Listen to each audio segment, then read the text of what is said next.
Hi, it's Malcolm from Aquaspray. Now I know that this motor runs, all I need to do is rebuild the pump. I'm sure you've seen it a million times. I'll try and do some time-lapse or do some arty with it, but the cable gland has still not come, Kranzle.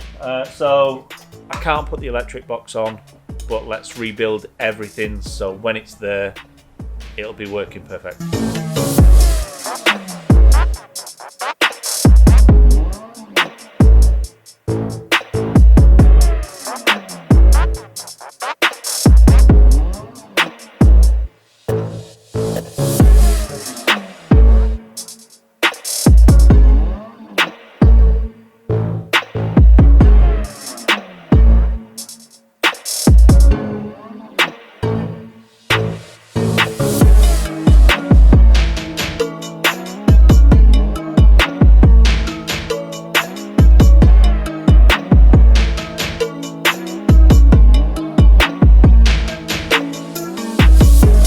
So that's the pump built.